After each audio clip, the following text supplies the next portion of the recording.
hot.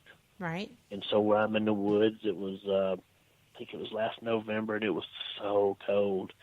And I was out there with John and Bill, and we heard something running, rustling through the woods. And I pull out my thermal, and everything is glowing because it was a good sunny day. But I have this black streak, just goes from right to left, and then jump down into a creek bed and run off. Now with the thermal, that's the opposite of the heat. Is cold. It was extremely cold. It was cold enough that it was black. It wasn't the shape of a person. It was just a black blob. That's the first time ever I've ever seen a negative thermal hit. And I even called the manufacturer of my thermal, said, could this happen? And they're like, yeah, if you see something that is on the far side of the heat field, which would be, instead of heat, it would be extreme cold. And that's one of the first times I've ever seen that on a thermal. It blew me away. Yeah, it's pretty wild. It's never seen anything like it ever again. So it had to have been something extremely cold. Was it a spirit? Maybe it was. I mean, I don't know. I've never seen nothing like it. You know. Well, and I went down there and looked. 'Cause I thought, well, maybe it was a cave or so, a cave opening, but it wasn't. You know, it would give off heat. That just is fascinating to me. I want to continue this part of the discussion when we come back, but we are going to take a 2-minute break, and we will catch you on the flip side of this. Yes, ma'am. Alrighty. All right. All right, I'm going to go to the bathroom real quick, okay? Mm-hmm.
You're listening to WBHM Digital Broadcasting, the best in paranormal talk, only on Paranormal Experience Radio, broadcasting live out of Birmingham, Alabama.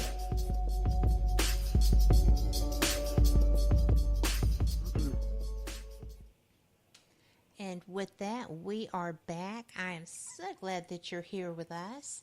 I would love to take more questions and chat. Well, looks like we picked up several of them, Jonathan, while we were at break. Cool. And I am curious about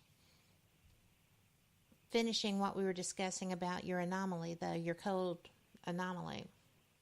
Right. So you looked for a cave opening. You actually went down into the creek bed? Oh, yeah, I went to the creek bed, and it was so cold. I started, basically with a cave opening on a side of or in a little cut. You can tell if it's a blowing cave. It'll be cool.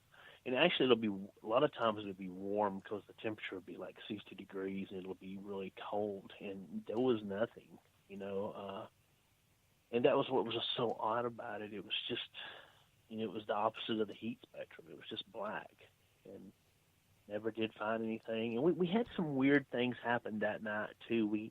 The coyotes really got freaked out, and usually coyotes will start howling, and they'll answer because they'll sometimes coyotes will sleep in different places, in a single dog. Right. And they will, when they wake up, they'll be like, oh, and they'll it's like a roll call, and you hear them do that. That night, the coyotes just went just nuts several different times, and it made me think maybe it had something to do with what we saw. Because I had never heard coyotes behave like that. It was almost like something was after them. Right. So they were coming together as a pack. Yes. And before I had saw the black anomaly, we had heard them doing that. And then even after we heard them doing that, right before we left, we even heard one yelp. And I have never heard a coyote yelp. Like something got it.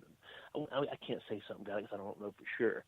But something happened to it, and that it was just another night of unusual investigations, know. Well, we have another question from chat. Yeah. Do you think Bigfoot is strictly solitary, or do they have their families and maybe only the males venture out? I do think they have a family union, and I really do. I believe there's also solitary males. I believe also there's solitary females, and I've actually experienced solitary juvenile. I did a couple of weeks ago on my Facebook page where I was in a field where there's been a lot of sightings of these creatures going back at least 100 years, and we had one approach us to the left. I saw that video. That was wicked. Yeah, that was pretty awesome. I have now this is the first time I've ever said this on the internet or whatever, so this is exclusive for you, Kat. Oh, cool. I have had interactions with a very young one, and then I saw the mother of it kind of shoo it off. They took off. I did a video a couple of years ago called The Family Unit where some hunters had seen one, and then when I was out there, I took a little, the little music boxes you turn and they make the music? Yeah. I went out there with one of them, and it was my craziest idea I ever had, and I started playing that music box and stop, and I'd move 100 yards, play the music box and stop. And within about 30 minutes, I saw a little head pick up, and I saw it was about 4.5 feet tall, and it freaked me out really, really, really bad. And I played it and was able to come, and then I heard this god-awful noise like an elephant was coming through the woods. Oh, no. And it wasn't being quiet either. And I saw a big creature grab the little one and take off. And when I left the woods, I left the box. I thought, you know what, it's not going to get any better than this. And I left it, and I've never did it before again. It was almost just a sacred moment. That's and I also saw another. Yeah, well, I also saw another one over by Lake Chinabee. I've got a picture of it.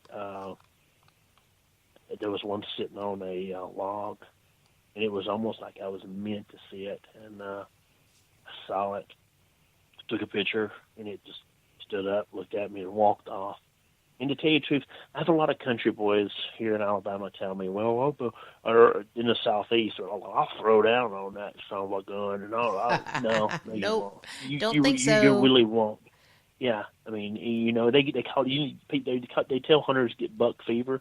Right. No, you're not going to do this. You're just there's a certain human quality to it. It kind of. I've seen it 8 or 9 times, and I've seen it more than that on thermal and on video that I've captured myself. And there's just something to it. You don't. So yes, there is family units. I do believe it. But I also believe there's a lot of solitary ones too. So got off on a tangent there. Sorry. Oh, that's okay. That was a fantastic conversation part. People don't realize that like we're drawn. And I'm not really comparing them to other animals, but like we're drawn to chimpanzees and I absolutely loved our gorilla. I couldn't believe he had a heart attack. I was so crushed. And, Yeah. You interact because we are compassionate as a rule, and they are not seeking to harm. From what I know, I have heard of instances where they do. I mean, if Right. you're primitive and you're hungry, you will eat what is there, and that's right. how that was explained to me. So Right. if there's nothing to forage, and you're having to hunt, you will take what you can. And of course, primates do not generally tend to attack what they perceive to be other primates, and that's probably what they think we are, as a rule, Right. unless they're hungry. Yeah. But There's a big private area that I go to in south of us, and it's a hunting club. And these things, if you're carrying a stick, if you're carrying a gun, they will not approach you. And because they're smart, they know what a gun does. So, right. yeah, I didn't mean to interrupt you. Sorry. That's okay. I'm sure they've seen that happen. Oh, They're yeah. observers. I'm sure they have. Yeah. Yeah. I mean, I totally agree, And we have another question for you. And that is, do you have any castings of tracks? I do. I have a lot of castings. Castings don't do much for me, and the reason why is talked to Jeff Meldrum, which is a very popular guy on the West Coast, and he is a big track person, and I have tracks. I just take a lot of close pictures. And to me, after I've casted my 6th or 7th track, it's just, to me, it's a conversation starter, but I don't cast a lot. But then again, I've only found like maybe 10 or 15 tracks the whole time I've been looking for this thing. They don't leave, here in Alabama, they don't leave very many tracks that I have seen. But, So that's one we reason why I get don't wet cast. and muddy. So Oh, how do yeah. they do that? I think they jump from log to log. I think they step on rocks, especially in a stream. I don't know. The ones that I saw in this private area, I've went right to where they were standing, and there's no tracks. There's a lot of pine thickets. I've been in there when it was raining, when it was not raining, and I don't know. It happens. I don't know. I think they're just very conscious in an area where there's hunters or where there's a lot of people. They just don't step on in obvious places. I found places where they slipped off a bank and just won. I like to think that I like to think of these things as guerrilla warfare experts. And if you're in a foreign country, let's say they're in our country and it's foreign, you're not going to leave tracks. You're not going to, you're not going to leave things to let people know you're there. Now, I believe in a lot of rural areas that they're right under people's noses. I believe they're in more rural areas than people realize, because the easiest way to hide is in plain sight. Right. And a lot of times in a rural area, the guy calls up police department, "Hey man, I just saw a Bigfoot." The first reaction they're going to do is they're going to laugh at him. "Well, what you been? You been in the hooch? You been drinking a little moonshine? Is that what?" Now is that something that the creatures know? No, I don't think they know. I don't know. I just think that they're instinctive. I think they know. I think if they're like lazy humans, if there's a trash can behind a Domino's pizza, I think they'll raid it. I actually saw film of a casino in Biloxi that had one raiding its dumpster. Get out And of town. Really? Yeah, I've seen it. Yes, I'm really good friends with the head security officer, and he showed me. He knew what I was doing and showed me. I often think about this creature a lot, especially when you go down there in the summertime because it's hot as hell. Right. You think this thing's out there in fur, and I've seen that with my own eyes. So they're creatures' opportunity. If you're in a campground, there's trash bins. Watch the trash bins. And one thing I've learned is they love to watch people.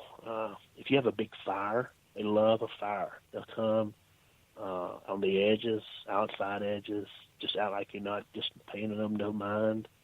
And I've caught them a lot of times like that.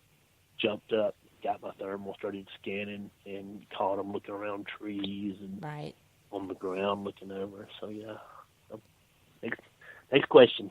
Next question is about scat. Okay. Because I know that I have another friend